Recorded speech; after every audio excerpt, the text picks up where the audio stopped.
morning in the room and online. I'm really delighted to be again in Geneva and with you all for this briefing organized by the Geneva Environment Network. Thanks Diana and the team. Thanks also to the Swiss Confederation for the support given to the Geneva Environment Network, which is really the voice of the environment in international Geneva and bringing it here, but also to the world as we are on a hybrid session, and to debrief you about the results of UNEA 5, which took place 4 or 5 weeks ago now. I didn't count the days, but because we are already in new negotiations now in Geneva with the CBD. It never stops, but it's really important for multilateralism that we have these negotiations. I'm really glad to be here for this session. I am together with colleagues. I won't do the introductions, and the colleagues will introduce yourselves as we speak. We've got a few colleagues online as well. But I want to start, and you've got the list of speakers now on the screen. Wonderful, thanks a lot. My name is Bruno Pozzi, for those who don't know me, and I'm the director for UN Environment Program in Europe, based here in Geneva. So let me start with the briefing on the generalities, if I could say, the very important generalities about UNEA 5.2.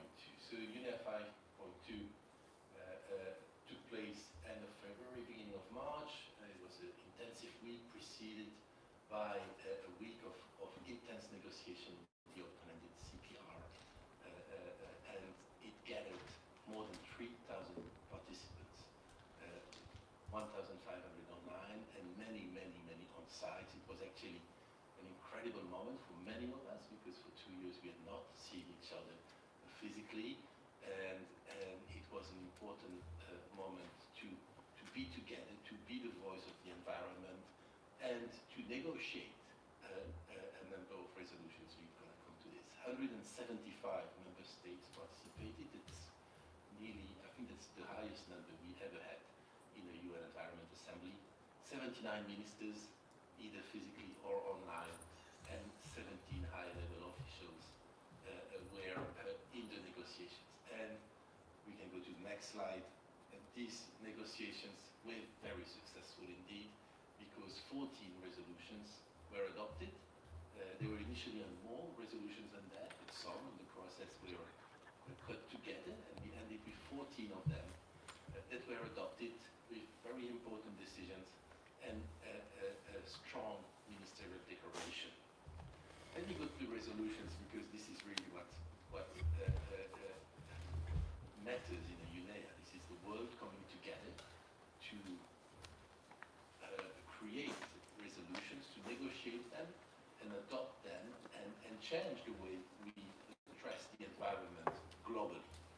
And these resolutions, these 14 resolutions in the process, and I think it's important to underline it, we had clustered them in 5 different pillars: plastic pollution, nature and biodiversity, chemicals, waste and pollution, the green recovery and circular economy, and then the last one on organization and administrative matters. But if you see the clusters, if you read the simple words that are there, these are all the priorities of the triple planetary crisis. So actually, it was an important thing to cluster them like that, and it facilitated the negotiation process. And let me go then cluster by cluster, and I will underline in each cluster one important decision. And cluster 1 is, and there's a reason why you call it cluster 1 actually, is the one that dealt with plastic pollution, and adopted a groundbreaking resolution to end plastic pollution, to start a process to set up an international legally binding instrument to end this pollution. We know how difficult it is to tackle that kind of pollution, how holistic it has to be. It has to look at the whole life cycle of plastic, from production to the end of life of the product. But it necessity to have this legally binding instrument. And basically, this resolution was adopted unanimously after very long hours of negotiations, very strong engagement by all countries and member states, stakeholders, to get there, and giving a strong mandate to UNEP to lead this work, asking our executive director to convene an international negotiating committee that is going to start its work now in the second half of 2022 with the ambition, and it is a complex ambition, but it has to be the ambition that drives us, of completing the work by the end of 2024. If we manage this, if the ANC goes to a solution, we will have an internationally legally binding instrument to tackle plastic pollution, including in the marine environment, and it could include both binding and voluntary approaches. But it will have a comprehensive approach, really, on the full life cycle of plastic. So this is really, I think, a historic moment. There were cheers, clapping, like in a concert hall. I've never seen that in a UN meeting. I think we're all with high emotions, not only because we had worked so many hours, but also because we knew history was made in Nairobi as the gather went down on that resolution. So let us congratulate the world once again for taking this historical decision. The second cluster was on nature and biodiversity, and there 4 resolutions were negotiated and adopted unanimously. You can see on lake management, so on nature-based solution, actually creating for the first time a definition that is unanimously understood and accepted by the United Nations. And I know, of course, nature-based solution has been discussed a lot, not only in Geneva and in Europe, but it was very important to have it as well now in a UN context. And with this, we can work strongly on continuing the work on how to use this nature-based solution to tackle the triple planetary crisis. Resolution on animal welfare, on biodiversity and health. Some links could be made with the CBD processes. I won't make them now, but you can see there good work was achieved. The third cluster was on chemical waste and pollution, and I was talking about groundbreaking moment. I think that was the second very important moment of this UNEA, the adoption of a resolution that sets in motion a science policy panel to contribute to the sound management of chemicals and waste and to prevent pollution. You know, three crises. One is climate change, there's the IPCC. One is biodiversity, it has IPAS. Well, chemical waste pollution was missing one, and now we have the possibility to address that and to set it up. And again, a very strong mandate to do that. Work is starting, the team is being put in place, and the ambition is really, really high. But I think colleagues also here will come with some comments on this. And then also a resolution on the sound management of chemicals and waste, which is also extremely important as we move forward. This, I think, again, very groundbreaking moment, and we can again there say well done to Untitled Chapter. The fourth cluster dealt with the green recovery. We still in the post-pandemic time on the promotion of circular economy.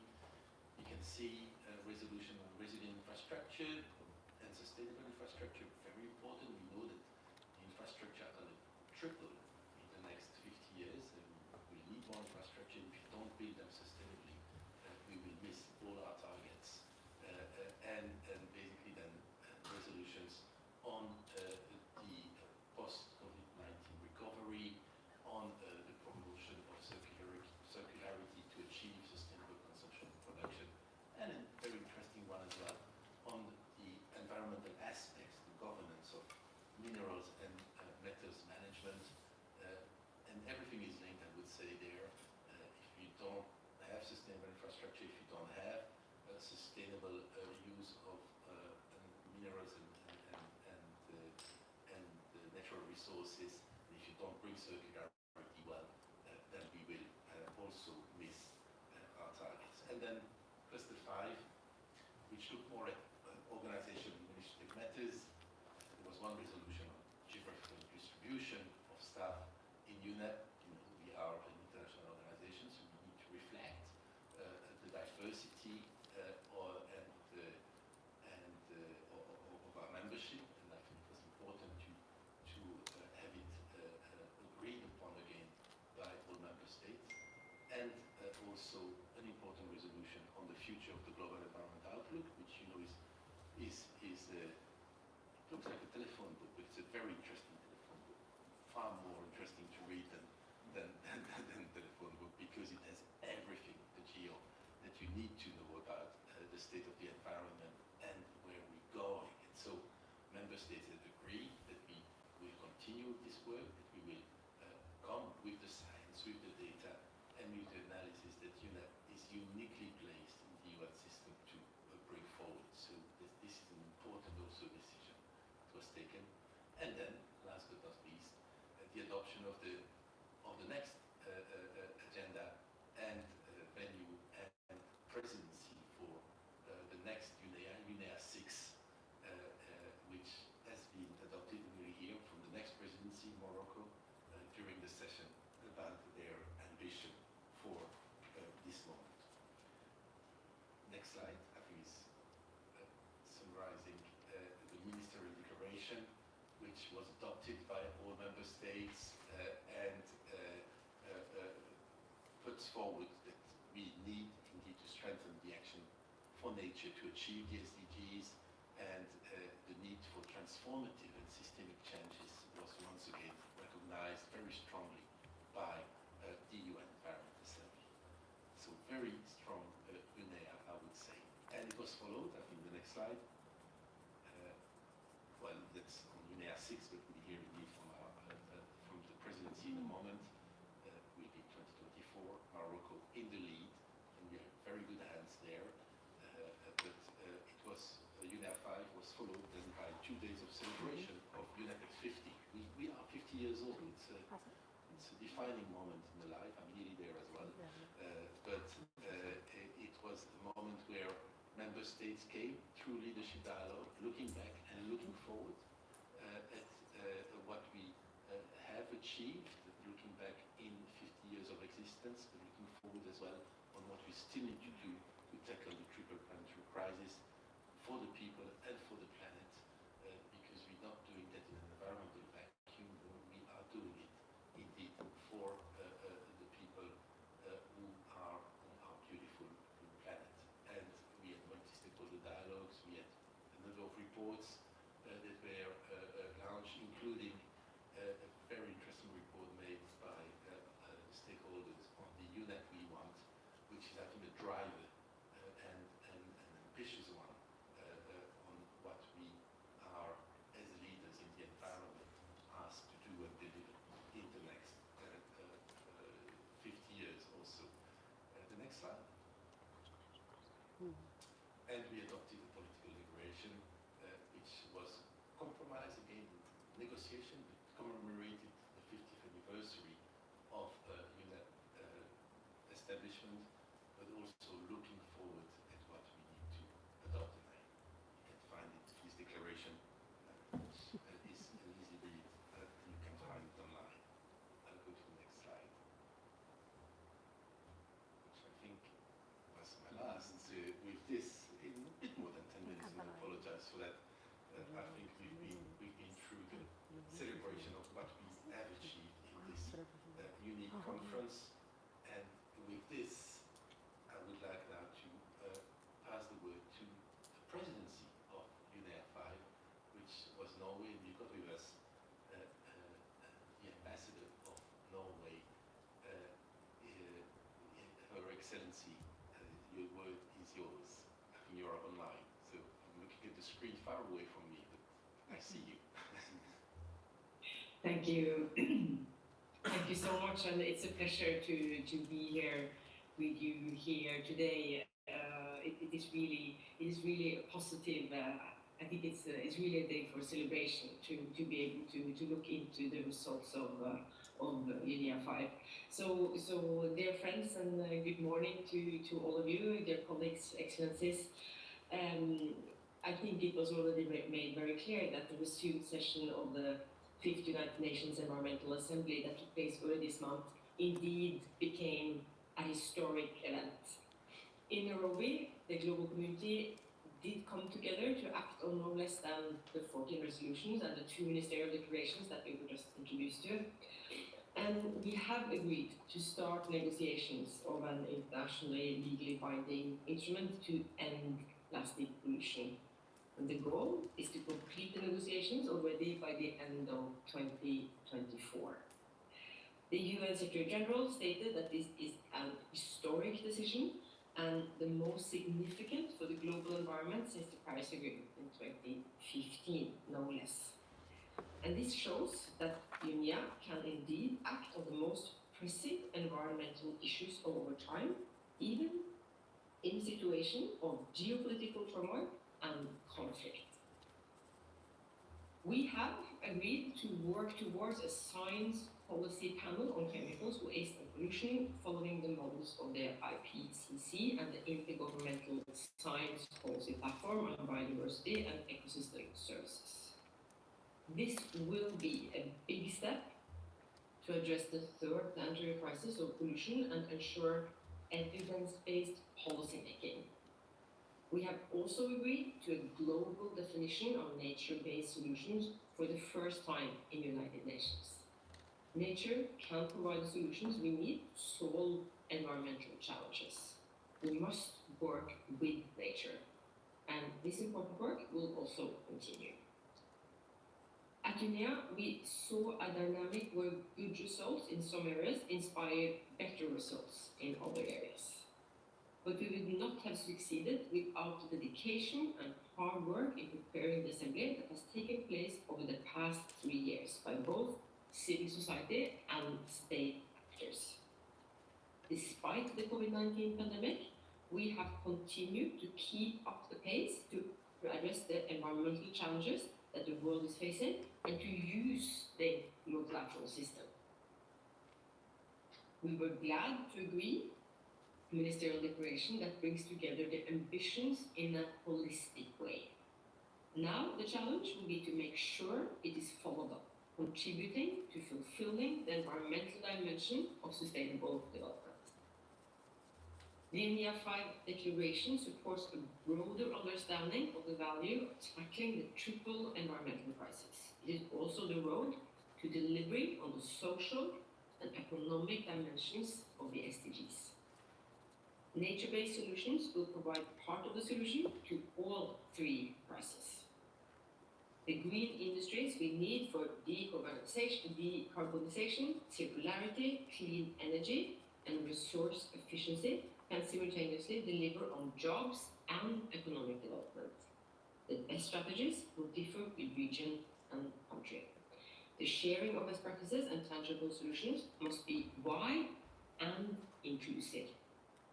Let me also acknowledge all the work that has gone into agreeing the political declaration from the special session unit at 50.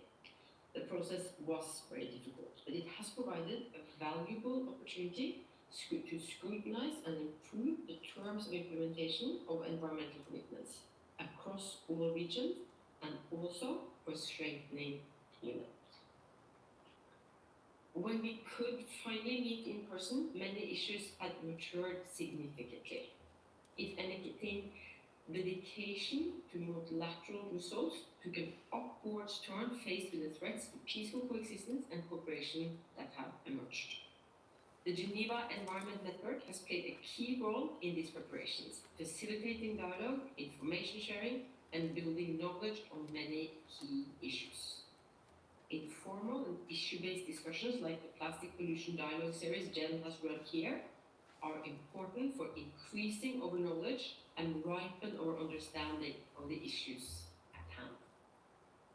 A huge thanks therefore to the Geneva Environment Network team and all other partners for all your efforts to bring people together and raise awareness of the challenges and of the possible solutions. Finally, I would like to take this opportunity to congratulate Morocco on the UNEA 6 presidency. Many important processes will have to advance, and some also will have to reach conclusion under your watch as UNEA president. Norway will stand ready to continue our active engagement in these processes in the years to come. We will continue to work closely with our partners and build on the strong relationships that we have developed together. Together with Rwanda, Norway has launched a high ambition coalition to ensure we keep up our ambitions for the new instrument on plastic pollution. Through this initiative, we will seek to build a broad-based coalition with members spanning all regions of the world. The focus will be to deliver key messages before the INC meetings to drive ambition in the process, as well as work intercessionally at the technical level to develop knowledge products and facilitate discussions in key areas to inform decision-making. In conclusion, looking back, I think we can repeat the theme for UNEA 5.2 and confidently say that we did act for nature. But as we all know, the work is far from over, and we look forward to be part of the cooperation. I thank you. Thanks a lot, Ambassador, and wonderfully, the work is not over indeed, and I'm really glad that we could move so far thanks to your presidency and to the efforts of Norway leading us in these 3 years. And I'm certain that with the next presidency as well, we will move further, and your legacy will be, the legacy of Norway will be essential in continuing the process. Now, as we also look at contributions by member states in Geneva, we get very strong support from Switzerland at all time, and Switzerland is a very strong partner of UNEP, and I'm very glad to have with us Ambassador Franz Beres, who is going to give us some perspective from Switzerland on what we achieved in UNEP. Thank you very much, Bruno, and also thank you to Diana and the whole Gen team for organizing, once again, I think a very timely and interesting Gen event. Indeed, in the lead-up to UNEA, you're organizing a series of events, and several of them focusing also on plastic. And as just said by Tina, I also think this has also been something that has been contributing to the success of UNEA 5.2. I would like just to address 3 topics a little bit. First, some general points with regard to UNEA and this UNEA, and then I would like to highlight nevertheless some of the resolutions that are specific of interest for Switzerland, but also for Geneva, and then, of course, make some conclusions for Geneva and for the way forward. First, I think it is important always to understand what UNEA is. UNEA it's the main body of UNEP, and therefore also from UN system focusing on environment, and it has basically 3 functions: to provide scientific information that is needed for sound policy making. Secondly, also to provide a policy guidance that is needed in order to protect our environment. And thirdly, also to catalyze action. So these are the core functions of UNEA, and I think this UNEA has clearly delivered on all of these functions. I think it is important also to be aware that UNEA we meet only every 2 years. In the past, on the old system, we met every year, but we meet only every 2 years.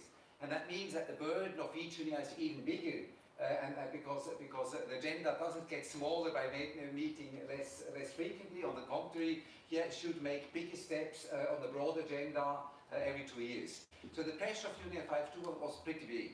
In addition to that, I think we had all the COVID restrictions, the preparation was more difficult than perhaps in other times, and there was big pressure before the UNEA on member states not to table too many resolutions. And Switzerland, we were pressed several times repeatedly to withdraw some of our resolutions. I think we were one of the countries that has submitted most resolutions. We were basically part of 4 resolutions, and the pressure was tremendously. We always resisted to that because if they were UNEA, that's the moment where we come together, and we should not just weaken ambition with regard to the UNEA and to the function of UNEA, but we have to make sure we have to organize UNEA in a manner that we are able to deliver on that ambition and on that task. And I think looking back now, we can say, yes, UNEP was able to organize it in a manner that we are able to deliver on the broad agenda in an ambitious manner.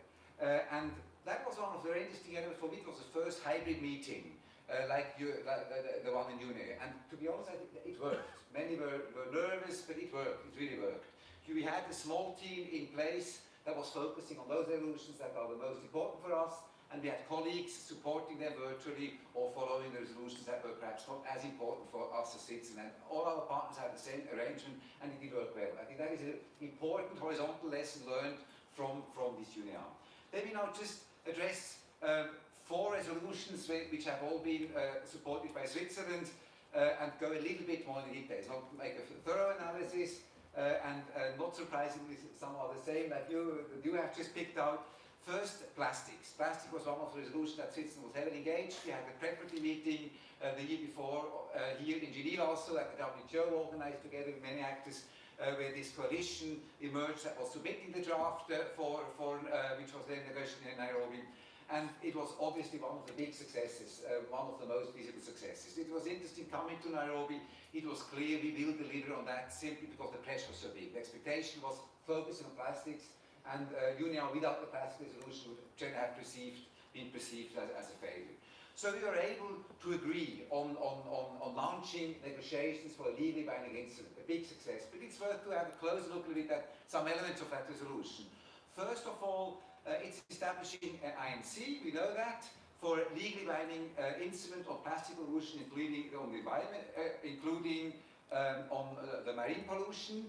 And that is also what was one of the topics that was disputed, or where we had differences in Nairobi. Should it be only on the marine pollution or on plastic, addressing the whole full life cycle of plastic? And we were able to agree on the broader scope, plastics throughout their life cycle, and I think that's a very positive success. So it's a comprehensive approach. And then it was addressing the elements that this legally binding instrument should address. Objectives should be addressed. So that means you do not yet know what objective is of the convention. Interestingly, a launching process, we do not yet have an agreement on objective. And then some specific measures to promote sustainable production and consumption, including product design, waste management, resource efficiency, circular economy, to promote national and international cooperation. It should include provisions on developing NAPs, and so on. There are many elements in that list. And there, one thing is very interesting, that many of these specific elements begin with promote, and others say you have to do that. And the only thing which is clear you have to do, that's the NAPs and the reporting. But whenever it comes to substance, the resolution says to promote. It's interesting, that distinction. And why is that interesting? Because it was made clear that this new legally binding instrument should contain legally binding and voluntary approaches. So conclusion could be by some that where we say promote, that will be voluntary, and there we have a direct call for action that's legally binding. Switzerland would not share that conclusion. Because how can you promote, for example, sustainable production and consumption in the area of product design? I think only through voluntary measures that will not be possible. And I'm highlighting that because we had a huge success by agreeing on that resolution. But some important elements we do not yet have agreement. The objective, what will be legally binding and what will not will be legally binding, just to mention 2 elements. So this negotiation process will not be easy one. And therefore it's also interesting to look at the process that was decided. It was decided to have a first open working group in the first half of this year, and then the first INC in the second half, and then conclude ideally by, after 5 INCs in 2024. That is a very fast and rapid process, and we expressed that in Nairobi also several times. We think at one moment we have to be aware that rapidity, speed can be at the cost of ambition. We think we should take our time to develop an ambitious and robust legally binding instrument that includes legally binding provisions. We had a discussion on that also with private sector participants who are calling for legally binding standards and rules on plastics. And that will need time, and that needs, most importantly, good preparation. And there we sensed a little bit, not in a negotiation room, because I think their parties were pretty clear on how these things should be organized, but between parties, member states, and UNEP perhaps. UNEP who thought, well, this preparatory meeting is small and easy and simple now, we can do it very soon in Nairobi, and then it's done and over. And all the member states who thought, oh no, this preparatory will be highly critical. This is not just something that can be quickly done. That needs preparation, and it needs the right people, and therefore it should not be done in Nairobi. And then we were really glad that Senegal Senegal has invited for that first meeting. Switzerland has indicated they will finance, support that first meeting with $300,000 US dollars. We really hope that through that willingness by Senegal to take the lead, we will contribute to good preparation of these negotiations, so that we will also be very happy when this negotiation process comes to an end. Second decision I would like to focus on a little bit is the SDP. Bruno has rightly said this science policy panel on chemicals, waste and pollution will fill a gap we have on such institutions on climate change, one on biodiversity, and one now we decide to establish with regard to chemicals, waste and pollution. Interestingly, one of the big questions was the scope of it. Should it be only chemicals and waste, as it was initially proposed by Switzerland, or should it be expanded to pollution? We found now a wording which gives space to further clarification in the further process, of course, but it's clear it will be about chemicals, it will be about waste, and it will also be about pollution, and the process now that was established is to establish an open-ended working group, which will meet for the first time in 2022, which then really should define the scope, the structure, the function, and the process of this new science policy panel. The functions, the basic functions were agreed upon already. That's horizon scanning and identifying issues of relevance first. Secondly, undertake specific assessments and propose evidence-based options on these specific assessments. Thirdly, to provide up-to-date information and identify gaps in scientific research. And finally, also facilitate information sharing. So we have more or less agreement on the scope, on the functions, but that still needs a lot of work. How can we really make the mechanics of these new institutions? So this process will begin, and the idea is to conclude after to conclude this work after maximum 4 meetings in 2024, and then UNEP will organize an international conference to establish that. So this SPP will be established by a diplomatic conference, and the idea is also, of course, that UNEP will be working closely together with the WHO, which is a very relevant actor in that area. So here again we have launched a process that is perhaps less over-politicized like the negotiation of the Plastic Convention, but also that process will not be a very simple one, but we hope that it will be a very successful one.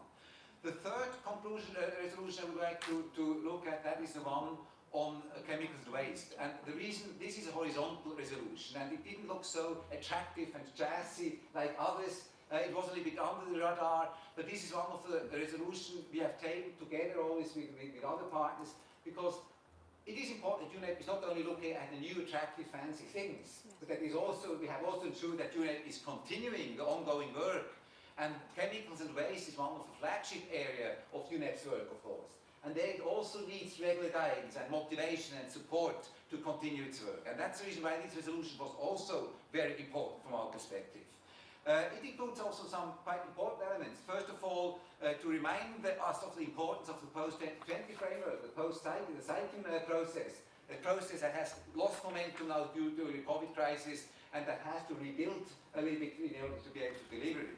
It also extended a special program to support European countries in the area of chemical waste. That was an important decision that had to be taken. If you wouldn't have taken that decision, the program would have come to an end. And finally, it also made clear that UNEP has to continue its work on issues of concern, looking specifically also at issues like endocrine pollutants and asbestos. That's also guidance that might see at the first glance look not as jazzy, but which is really important. And I think it is important that we take the time in Europe also to look at this thing to make sure that we will continue this work.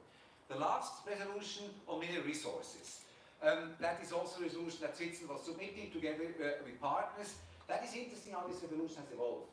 We presented a resolution looking at the impact of mineral resource extractions. That was building on a decision taken at UNEA 4, building on a process that took place in UNEA 4, but this process was basically regional meetings, but all were virtual. So it was interesting coming together in Nairobi that not all partners were really part of that virtual process. They might have participated, but it's not the same virtual meetings, virtual processes than in-person processes. And that's the reason why we were not really able to build as we were hoping to on the work that has been done and to continue and deepen and strengthen it. but at the same time also to make a little bit of step backwards to catch up again, to make sure that everybody will be part of that important process. Mineral resources is critical. This is one of the new issues emerging because the demand on mineral resources is increasing with the transformation towards renewable energies and so on. And of course, extractions and the use and the disposal of these mineral resources has tremendous impacts. So we are able now to launch a process, again with regional consultations, but also with a global intergovernmental meeting. I think that will be an important step to look not only at the extractions of mineral resources, but at the whole life cycle of mineral resources, and then looking at tools, best practices, standards and guidelines, environmental sustainable technologies, responsible business practices, opportunities to strengthen international cooperation in this area of mineral resource use throughout the life cycle. Again, I think that's a new area, and we hope also, of course, that that will deliver important elements in order to help us to save the planet or protect the planet. Let me now conclude, sorry I'm running out of time, make some general conclusions, why are we presenting these resolutions also now here at this Geneva event? That's because we think they all are highly relevant also for Geneva. The plastic resolution, I think we have here a machinery on the one side of the chemicals and waste cluster who has a lot of expertise and competence to support such a process. We need a machinery to support the negotiations, who is competent, who knows how to do that, who has also that experience. But here also in Geneva we have many institutions that are highly relevant for it. WHO, for example, many civil societies here, NGOs and also business associations. But we have also MEAs who are here, we have the WHO, all these institutions are in Geneva, which will be important to be engaged in these negotiations to make sure that this instrument will be a success. The same can be said about the science policy panel on chemicals. We do not only have the IPCC here, which serves as a model. Most importantly, we have all the main actors in the chemicals and waste clusters here in Geneva, and developing a new science policy panel without the interaction and support of those is certainly not a good way for success. So again, here we are dependent or need really a strong engagement of the Geneva cluster. And then also mineral resources. A lot of the work in that area on the scientific work has been done through Grid Geneva, for example, together with the university and the work done also by the economic branch here in Geneva. Also here again we have a lot of expertise and also a lot of expertise with emissions. We should not forget that. Geneva has also that benefit that Geneva can bring in both expertise and political perspectives for the countries. So I think to conclude, this UNEP was a tremendous success. It was a tremendous success not by concluding work, as Tina said, the work is far from over, but by launching new processes. And in order to make sure that these processes will be successful, we need a strong machinery, we need also a good cooperation with all the relevant actors, especially those here in Geneva, and most important, of course, we need also a strong and ambitious engagement by member states, because without the member states, we will not be able to deliver ambitions. Thank you very much. Thanks a lot, Franz, and for indeed underlining once again the ambition, the agenda in front of us, and the need to be all together in Geneva as member states, as stakeholders, promoting this agenda, moving it forward. Work is starting, basically. Work is starting, but we are all still really, really enthused and really conscious that the world is watching and Geneva is watching as well, and working together to deliver these processes. Now, the work will also continue with UNEA, and we've got a new presidency, and it is really my pleasure to welcome Ambassador Geneva, the permanent representative of Morocco in Geneva, to join us and provide a few reflections on how Morocco sees the process forward. Over to you, Excellency. Thank you so much, dear Mr. Podri, together with all the panelists, and thank you, their excellencies, for their interventions. I would like to thank you for the invitation for this debriefing, and say above all that we are very satisfied of the work done so far by the delegation of Norway. A very important work as expressed this morning by you all, So we congratulate Norway for a very successful outcome of UNEA 5. Just probably some brief remarks on the current context. I mean, we are after the conference of Glasgow, which was in a way considered as a relative successful results from the COP process, but also we are right after the publication of the last report of IPCC, which was again a new clock of a strong warning about the deterioration of climate worldwide. I don't want to be pessimistic this morning because what has been said already by you all is very encouraging when it comes to the outcome of UNEA 5, and I will not insist on these outcomes. But my duty this morning is just to give a short overview about what Morocco can provide, can come with as added value in its presidency of UNEA 6. Let me just underline one important fact. We are the representative in this global, the most important global forum for environment in the world. We are also the representative of Africa. And we should keep this in mind because challenges are the same for all of us, but challenges for Africa probably are more severe. So we have to keep this in mind in our view. It is important. We are drawing this kind of, remarks because we have an experience. We presided already some important events, world events, particularly the two COP7 and 22. And then we know about that, and even we have pushed for many processes within our continent, like the one concerning the 3 climate committees on Congo Basin, for example, on Sahel, on Iceland states, and also other initiatives such as the agriculture adaptation in Africa and sustainability, stability and security in Africa in partnership with Senegal. Just to keep this in mind. But Morocco is also acting here in Geneva very strongly. We were behind with other few delegations, particularly Costa Rica, behind the adoption for the first time ever of a resolution in the Human Rights Council recognizing the right for a safe and durable environment as a right, as a human right. Likewise, we are in pride within WTO on the important informal dialogue on plastic pollution and environmentally sustainable plastic trade. And it was for us the result, cut in Nairobi recently, launching this process which will drive us to a diplomatic conference prohibiting plastic pollution. It was really for us a new encouragement, and we have already in our agenda in the very few next week something to do within the WTO with this new important, push for us, impulse for us.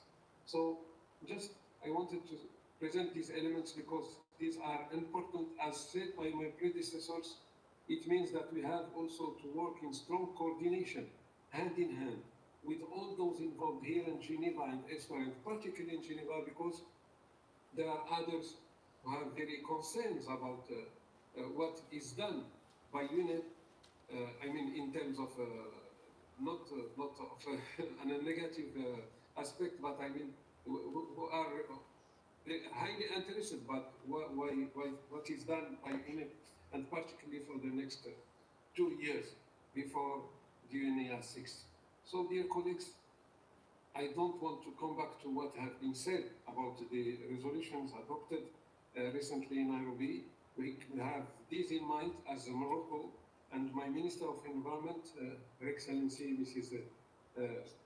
Leila Ben Ali, is fully aware of that, and we are preparing ourselves, to exert this presidency, hopefully to the satisfaction of all. But we would like to insist on some few elements of reflections already developing in Rabat, taking stock of course, what have been said and achieved in UNEA 5. First of all, to strengthen the environmental dimension of sustainable development. And this is probably one of, the most direct line we have to keep in mind if we have to achieve the results for the humanity, for the population. So it is very important. And again, this work should be done mainly with the stakeholders here, various stakeholders in Geneva and elsewhere. Secondly, we keep in mind also the global environmental agenda, which is set, as you said, all of you again, of our multilateral environment agreements. And effort to take advantage of the synergies and integration between these agreements should continue to be carried out. The Moroccan presidency, therefore, intends to work to accelerate the pooling of efforts and the strengthening of synergy between the convention. In this regard, and let me come back again to the COP process, we will spare no efforts to work with and support future COP27 and 28 presidencies to progress the historic commitments, even being relative made at COP26. These future COPs will take place also in an environment, in a region which is strongly harmed by the climate change and environmental events. So also this would be important probably for all of us. And international solidarity are essential in a field such as that of environmental protection and sustainable development. The Moroccan presidency, believe me, will spare no effort to contribute to revitalizing international cooperation and solidarity in order to become, and again, the drivers of the desired change. Morocco, probably, I can, of course, just want to underline and stress very strongly that element, that factor, that major element. I mean, the head of state of Morocco, His Majesty King Mohammed VI, is personally involved in this process. I mean, and he's, every day, every week, every year, behind the initiatives and piloting himself the programs in Morocco and also on a regional and more global level. So this presidency will be held with the most serious and the most important involvement of the Moroccan state with a strong political will. With that, I would like to conclude and just please keep in mind that we are mobilized here as a Moroccan delegation in Geneva together with you. I mean, periodically to be present whenever some initiatives coming from us or from other partners have to be taken, we will be there and we will try to contribute at the best for our common endeavors and goals. I thank you so much, Mr. Fauzi, and I thank all the participants. I would have, unfortunately, to leave in a few minutes because I'm engaged in other matters, but my colleagues here stand with you and in the debate to come, if ever there are any questions or remarks, they will be so happy, to answer. Thank you so much. Thanks a lot, Ambassador, and really glad you could participate and show and explain what the priorities of the Moroccan presidency of UNASIX will be. And you mentioned as well the importance of bringing them to Geneva. I often refer to Geneva as the capital of the SDGs. If we don't promote the environmental dimension, if we don't embed the environmental dimension of development in everything that we do in Geneva, we will miss the target. So with your help and support, I'm really hopeful that we can move this agenda forward, very ambitious agenda here in Geneva. Thanks a lot. You also mentioned the need to be with stakeholders and to be driven by what we are, what civil society brings to the debate. And I'm really glad to now pass the floor to Patricia Heidegger, but also to Ingrid Rostad, who is with us in the room, to give us some perspective on what we achieved, but also, as I said, what we still need to be done in the future. So I think we'll start with Patricia.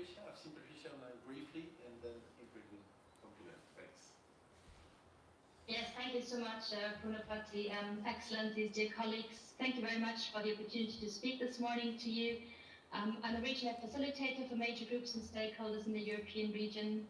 And I work with the European Environmental Bureau together with our colleagues from Women Engaged for a Common Future. We've facilitated a series of international consultations for major groups and stakeholders towards UNEA 5 throughout last year and up to the Global Major Groups and Stakeholder Forum just before UNEA. So let me say a few things regarding the outcomes of UNEA and a couple of points on the question of stakeholder engagement. So on the outcomes of UNEA 5.2, just a few points from our analysis.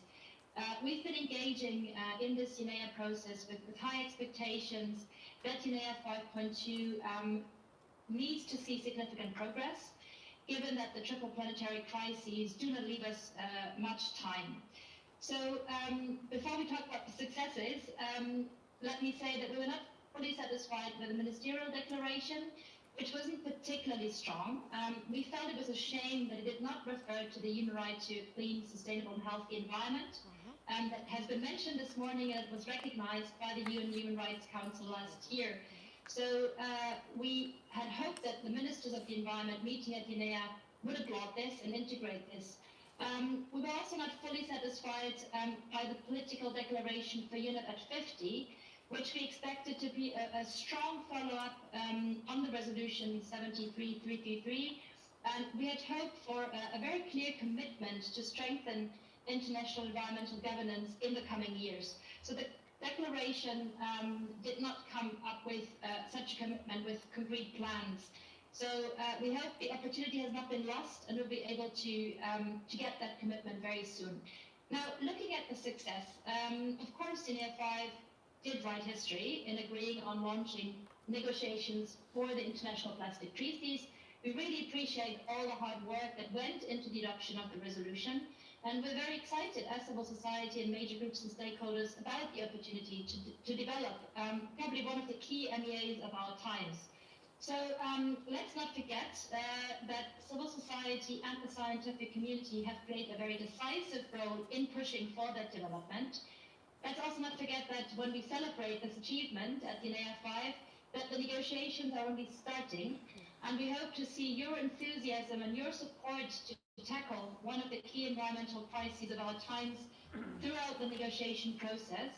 We need to reduce global plastic production, we need to phase out the most harmful materials, we need to redesign products to avoid plastic waste in the first place. So this is going to be a long discussion. We also call on you to create an enabling environment for major groups and stakeholders in the negotiation process, guided by transparency and a collaborative spirit. We also welcomed another, we found, historic resolution on the nexus between animal welfare and the environment and sustainable development.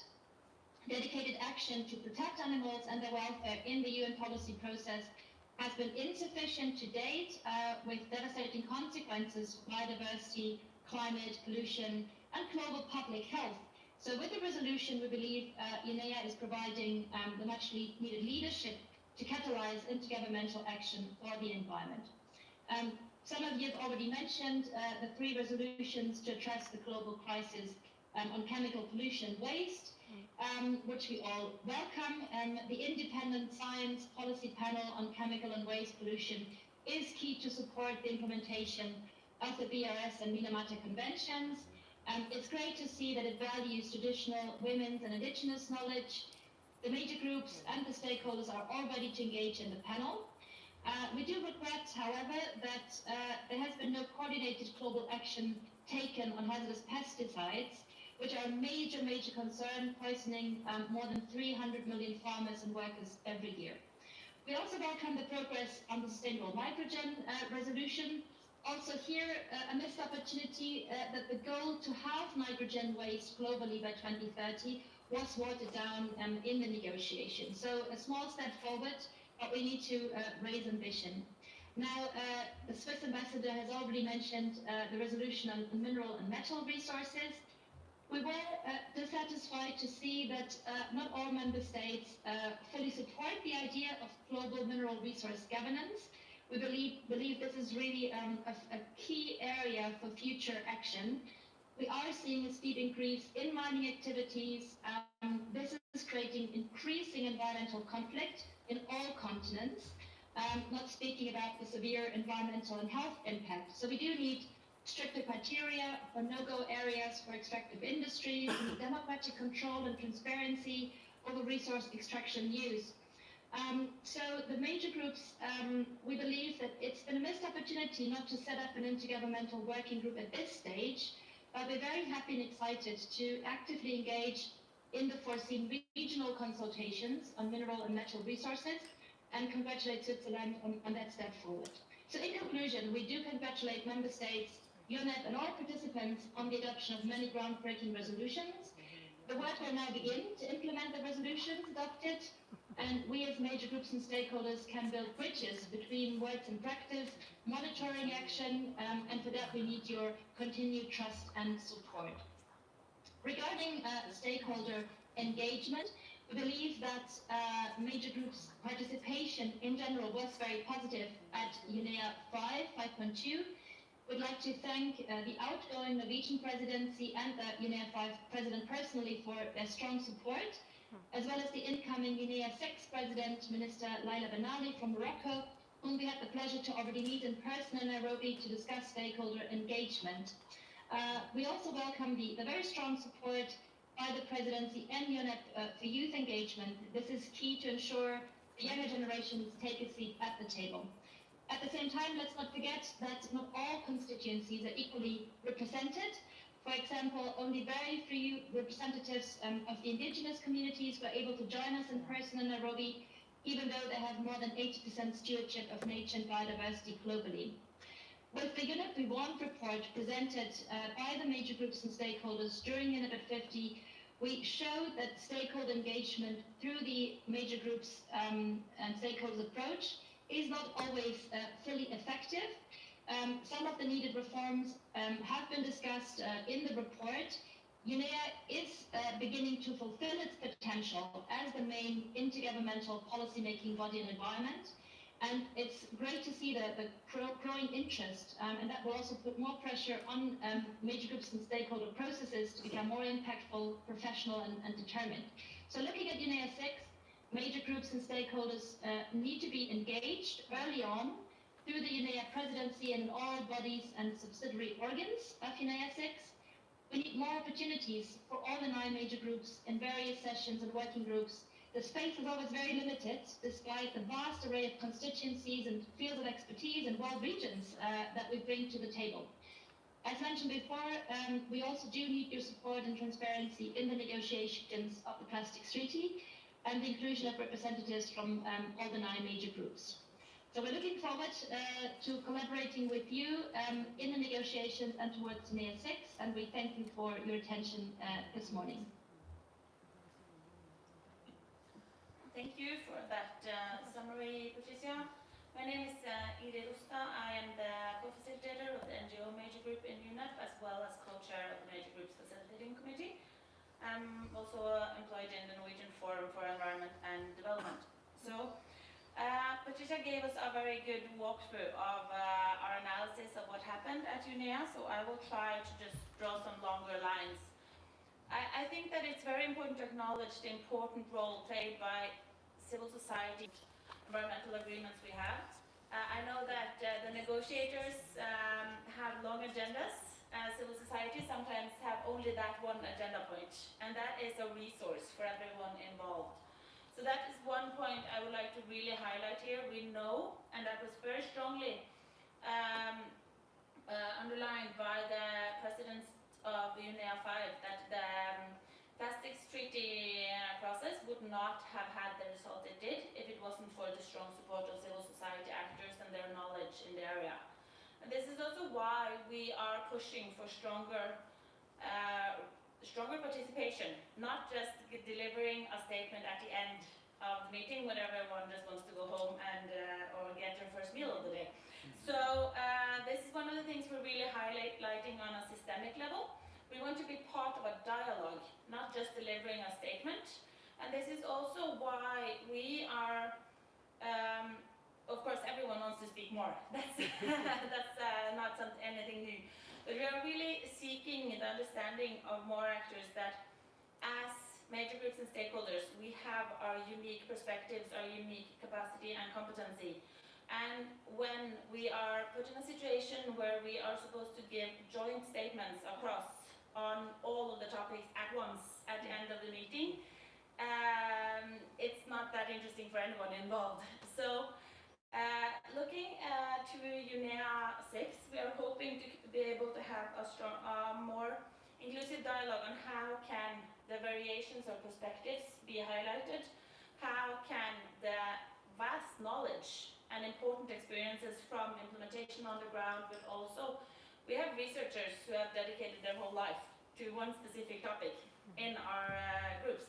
So we have practical knowledge and academic knowledge and political knowledge that we just want to share, really. And that's one of our main experiences after UNEA 5.2 is that we really, really wish we could take stronger part in dialogues with more individual mandates than as a joint speaking on behalf of everyone, because my message on how it is to be an indigenous person in India is of course not very strong, seeing as I am a Norwegian, not indigenous person. So that's also something we really push for understanding of. And then of course we are looking forward to following up on the processes that have been initiated. We were very happy to see the Science Policy Panel on chemicals. We have seen the very, very strong impact that both the IPCC but also the IPBES report has had on changing perspectives, changing analysis. We hope the same can happen for chemicals.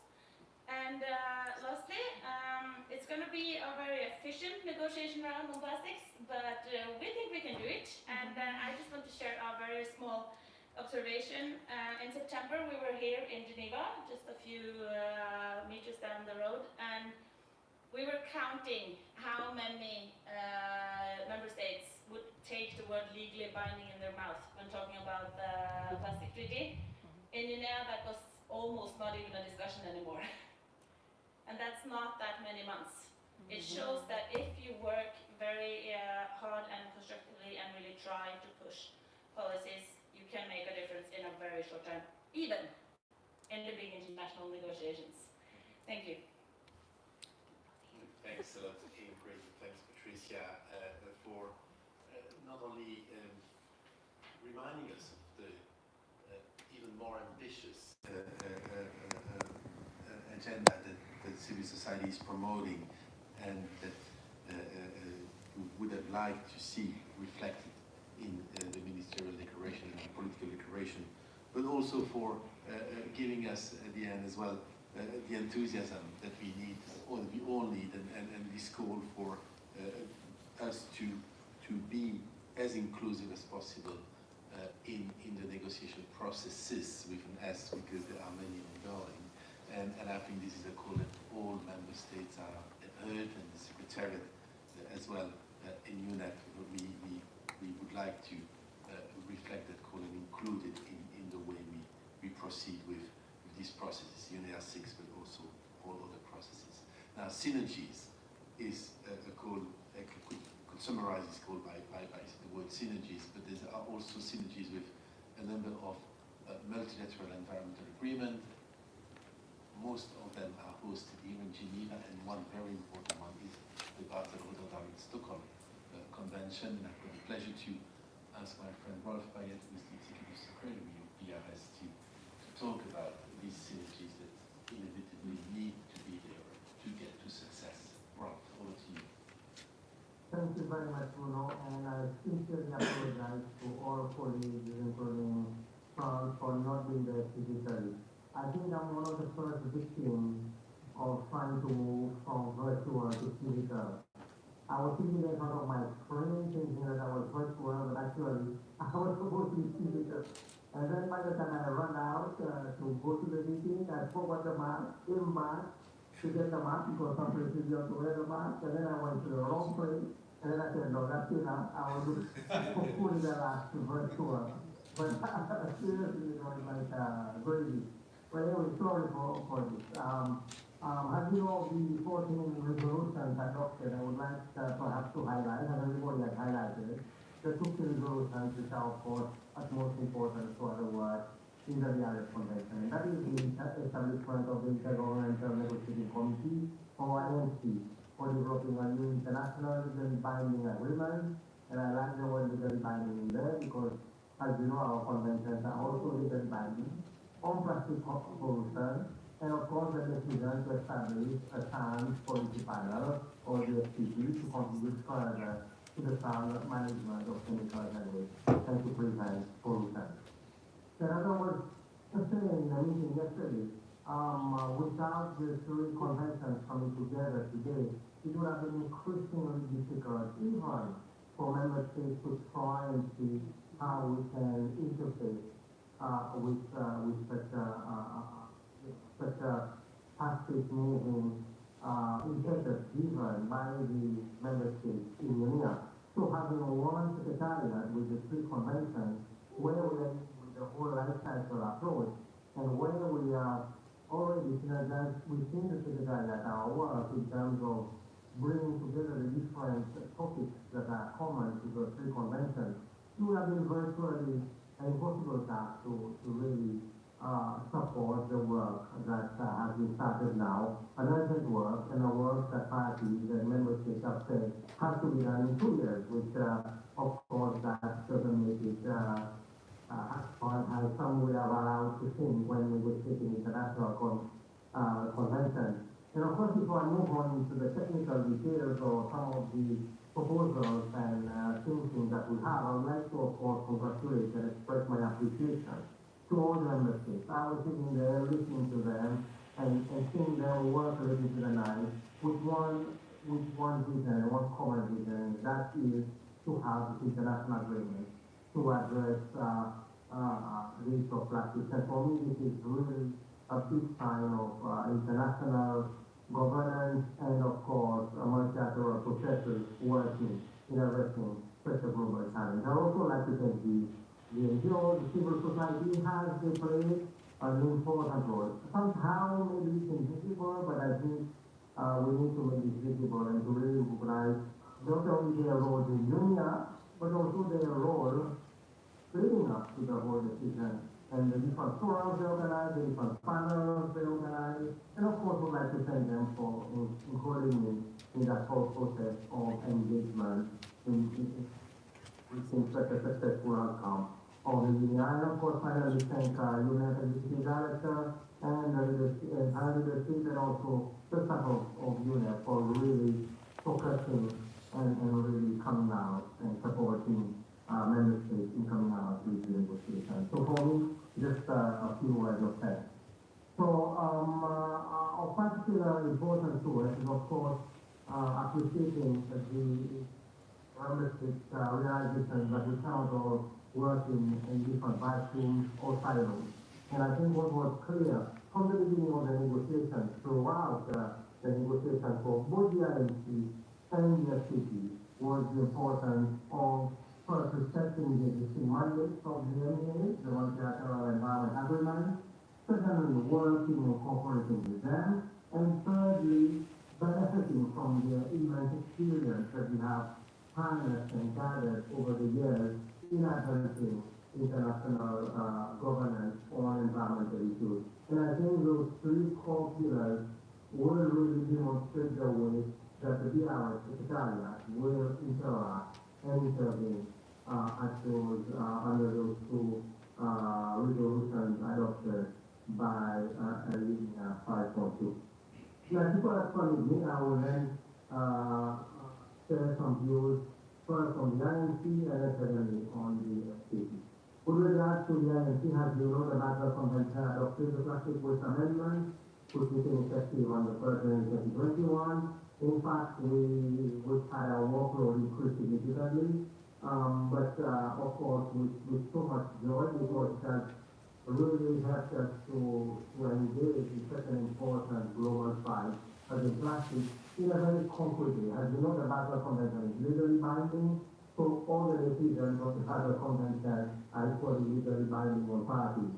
That said, we have rolled out a number of support for parties because, as you all know, we recognize that not all parties have the ability, the resources, and the capacity to be able to implement such legally binding amendments and resolutions effectively. So we have a number of initiatives that we are running through. For example, our regional centers, we have 27 of them around the world, which support countries. We have a small grant program, which is supporting, when we check my figures here, in 33 countries. And also we have the Plastic Waste Partnership today has 23 pilot projects, and pilot projects will grow. And this pilot project is not only with government, but with the private sector, with civil society, and really looking at all the different facets of the plastic issue. As you probably realize, it's quite a complex area. And in the CWP, we have 114 members, which brings together in a unique way both parties to the convention, but also the private sector and non-governmental organizations. So quite a lot is going on with respect to the Basel Convention work that we are doing. As you probably realize, we will not be stopping the work that we are doing. We are actually continuing the work that we're doing and reinforcing so that it can continue to support the ongoing negotiations for the international treaty. We also have the Stockholm Convention, which aims, as you know, to protect human health and the environment from persistent organic pollutants. And interestingly, a report just came out from the University of Utrecht in Switzerland, which found that there are at least 2,700 chemical additives which are illegal terms in different types of plastic. I'm sure there's more, but let's carry on with the research work. But of those, a significant number seem to be of concern to health, both human health and also the environment. So indeed, the work before us is significant as far as the Stockholm Convention is concerned, in again addressing the issue not only of additives, the issue of microplastics, and other chemicals that are added to be plastic, those resources. Those functions and abilities. As you probably know, both the Basel Convention and the Stockholm Convention parties are very ambitious in their outcomes. They've been really moving forward. We've facilitated negotiations both at the scientific level in terms of the SOCROC, which is the scientific body under the Stockholm Convention, but also under the Basel Convention through various expert working groups and the development of technical guidelines and other forums that we organize. We are indeed making preparations. We will actively engage in the process. We've already had a number of discussions with our colleagues in UNEP, and we already outlining how we can support this process, both in terms of process, in terms of capacity, but also in terms of substantive contribution. We feel that this is the only way we will have a successful outcome of the negotiations because we think that the expertise, the knowledge, the experience, and the processes and lessons that we've learned over many years in implementing both chemicals and waste conventions in a life cycle approach will provide the INC with a springboard from which it can start its work and, of course, complete its work in the most effective, inclusive, and rapid manner. So in concrete terms, we are looking at contributing our expertise on the life cycle approach. As you know, member states were very clear that we cannot just deal with one part of the plastic issue, we have to deal with the whole life cycle. On the legally binding provisions, I think this is an important area where we need to explore with member states how and which components will be legally binding and how this will impact on the effectiveness. And this comes to the next one, which is compliance mechanism and effectiveness and review mechanisms. I think it's important, and this has been echoed to me by many parties. New conventions that come up need to have inherent mechanisms for measuring the effectiveness, because there's no point having a convention and the problem still permeates and still continues to grow. So we need to be in a position to be able to measure the effectiveness of the decisions and provisions of such a treaty. And of course, most importantly, and finally, financial mechanism. How we can leverage financing and support and capacity, especially for countries who are very much in need of financial support to be able to implement the provisions of not only the new convention, but also the three conventions that I am responsible for. In terms of contributions and substance, we are looking at contributing substantively through our guidelines that we've been developing over the years. We have a lot of expertise in developing of guidelines, both for industry and also for practitioners. We run a number of expert working groups. We currently have even a plastic waste working group on the sound management of waste. And also we have established partnerships, as I mentioned before, with international organizations, very strong partnerships with them, which helps in implementation, which helps in coordination, and also which helps in synergizing the decisions of our folks with their own individual decisions of these international organizations. And finally, as I mentioned before, the Practical Partnership is an innovative platform which we're hoping will also help to contribute to this whole process. In terms of the SPP, the Science Policy Panel, as you all know, also the Basel, Rotterdam, and Stockholm Conventions are science-based anyway as well. So the news of the setup of the SPP is very much welcome. And as you know, in 2015, the DRS Corp took decision with regard to the whole issue of science to policy in a decision called From Science to Action, recognizing the importance of the science for the effectiveness of the convention, and stressing the need for scientific underpinning for decision making and policy making in the sound management of hazardous chemicals and waste, and finally highlighting the need for greater access to scientific understanding in developing countries to enhance informed decision making and implementation on conventions. And as you will probably see from many of our expert working groups, we have very, very close collaborations with universities, both in the north and in the south, and our strategy has always been to encourage the engagement of universities in the south, the investment in research funding in the south, especially to help us understand the state and results of chemicals in the environment. Many of these chemicals are very complex. Studies done in the north are not always applicable to situation in the south, which is a tropical environment, which is different kinds of terrain, geography, geomorphology, and everything, and also environment, including habitat and biodiversity. So there is a need for us to see how we can strengthen the science to policy also in the south. And finally, we also have our global monitoring program, the Stockholm Convention, which measures POP. And if you look at the whole map for monitoring stations around the world for POP, you can see that it is highly concentrated in the north, with very, very few monitoring stations in the south, and this has always remained a concern of mine, and it's one of the issues that we need to tackle if we really, really want to see the science to policy action work, because we really need to understand what's going on in the ground in the south as well as in the north. Now, a variety of science policy bodies support implementation and further development of the convention.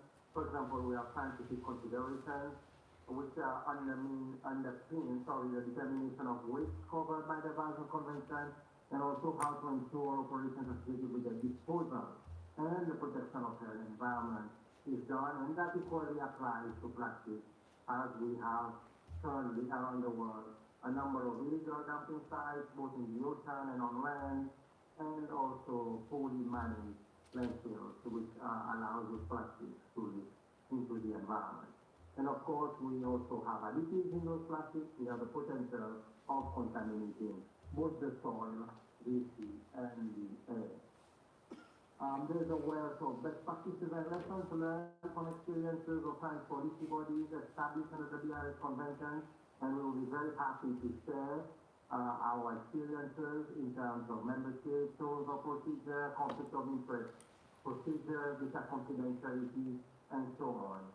Furthermore, to the synergy decisions, the Secretary has a long experience in facilitating enhanced interaction among the science policy bodies of the convention, whether it is the science policy body of Rotterdam and the science policy body of the Stockholm Convention. And we've seen a number of, we've had a number of examples where we've had this kind of synergy between those two scientific processes. There are, of course, significant gaps in data.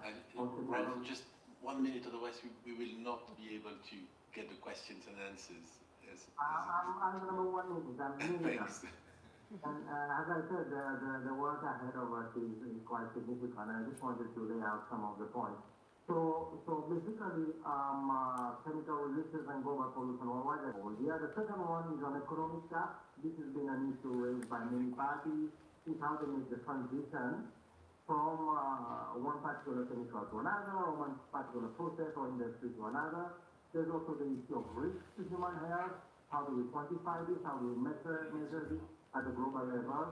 And of course, finally, the issue of alternatives and how we work with industry to ensure that there are adequate alternatives, green alternatives that can be used to replace those chemicals that have been banned. And finally, my last 15 seconds, it is important as well that the city explores the link to climate change and biodiversity, such as the work of IPCC and the work of IPBES. And in IPCC, for example, there's a lot of landfill emissions which cause climate change. There we need to explore links.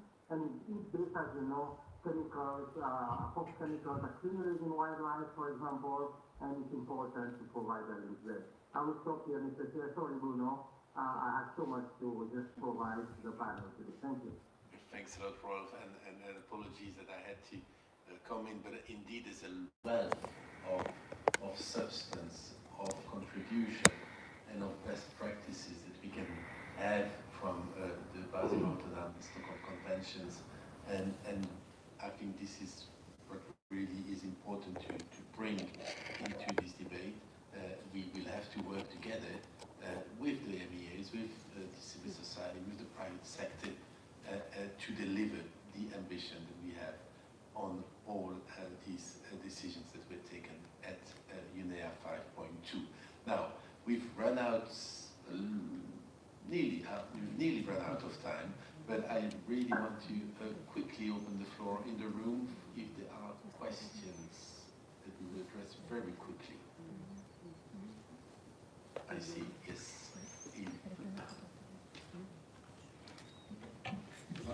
First of all, thank you for this, all of this presentation and for the discussion of UNEA. There was one thing which has been said about the outcome of UNEA, which was a bit of a contrast, because indeed there are very strong outcomes on, I would say, the expertise field, and this has been very well described. But we remain still disappointed with what was already mentioned as being the 50 years. I mean, 50 years after Stockholm, we definitely have to stay stuck. Where are we? And I don't think as a global community we can be very proud of where we are in terms of environmental outcomes. And the problem we feel is that these discussions seems to be a bit behind what is needed to look at when we're thinking about Stockholm plus 50. And saying this, this contrast between this general dialogue and expertise is an issue that we find also here in Geneva, because when you get to the expertise, things are going forward. We do see, and this has been very well said, but then we are stuck in silos. And I wanted to pick up on what the ambassador from Morocco has said about the outcome, the recent outcome about the resolution on the right to a healthy and sustainable environment.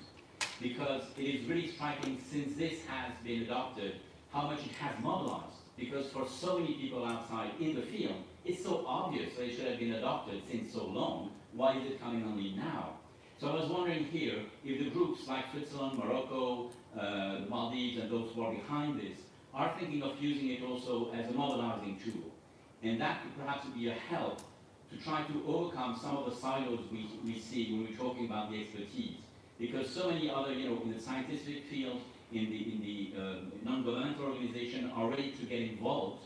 And with that, you have a tool where you can see that you participate in a bigger endeavor than just the only small field where you are working on and when you have the specialization. And I was wondering if it's also, as Ambassador Perez, you were mentioning about the role of the International Geneva, this was not something that could be used here at a more local level. Thank you.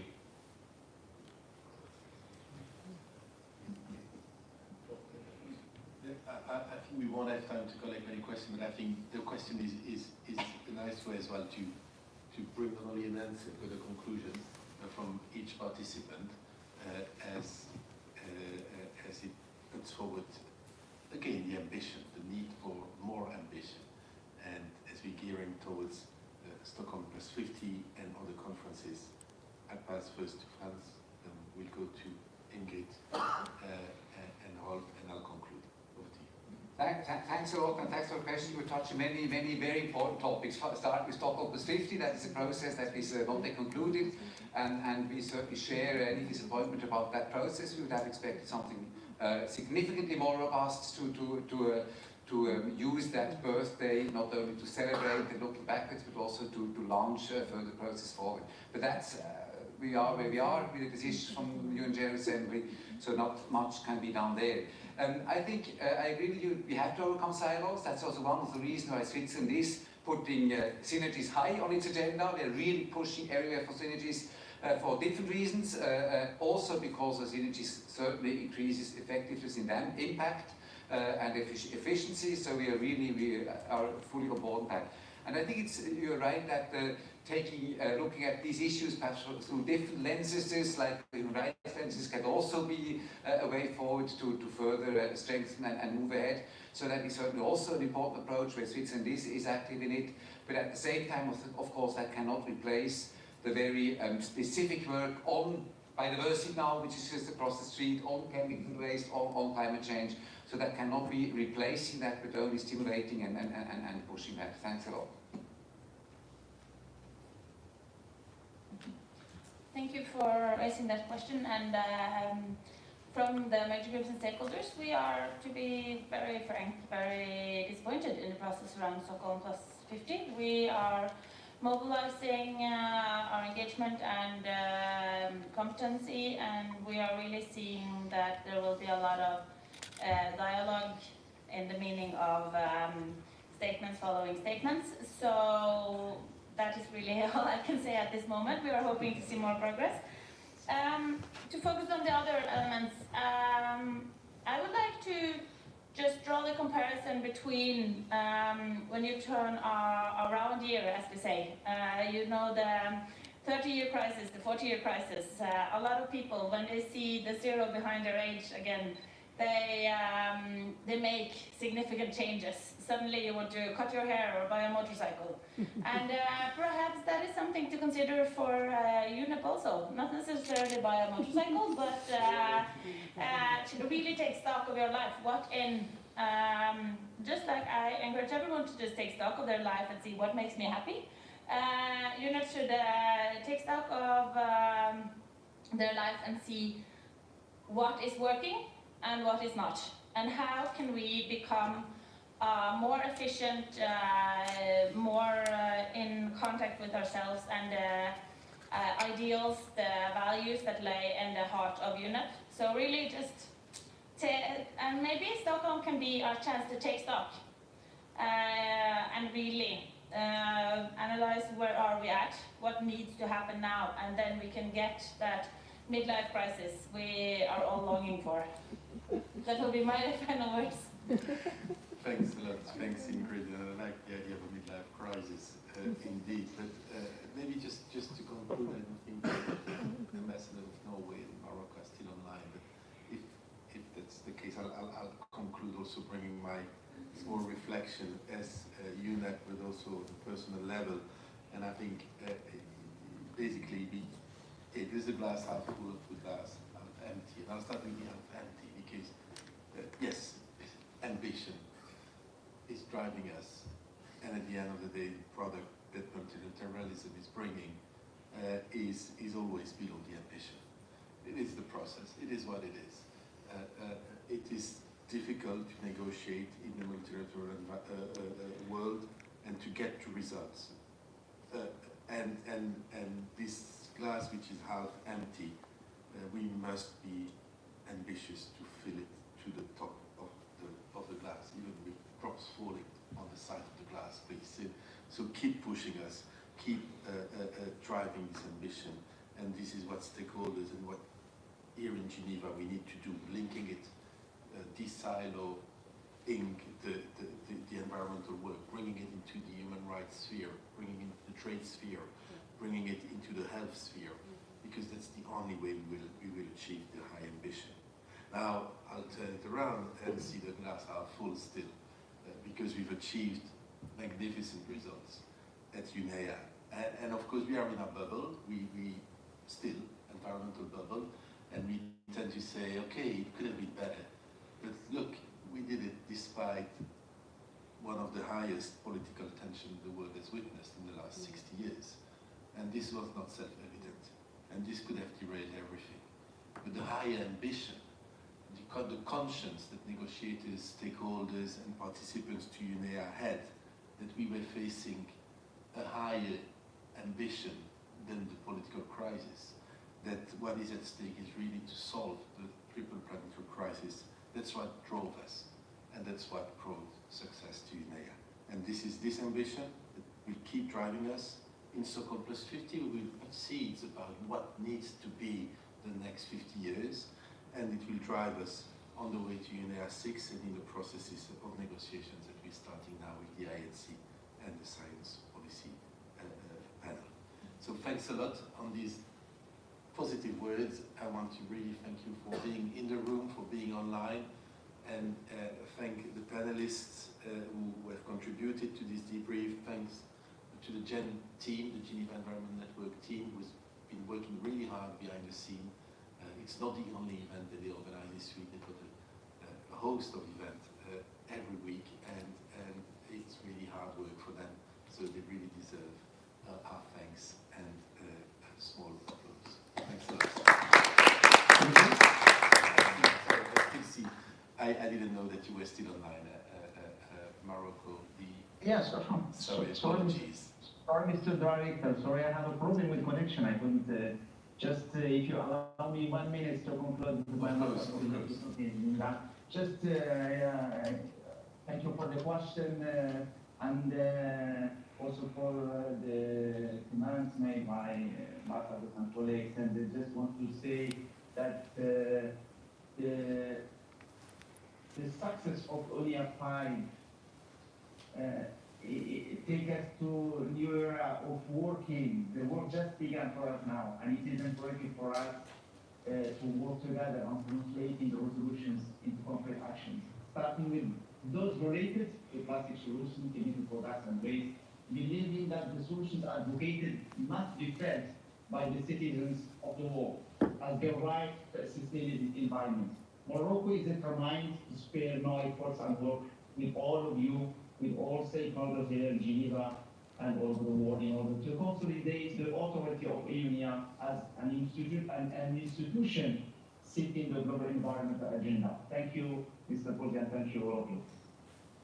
Thanks a lot. And all together we will do it. So all united we will stand. Thanks a lot. Have a good day. Thanks.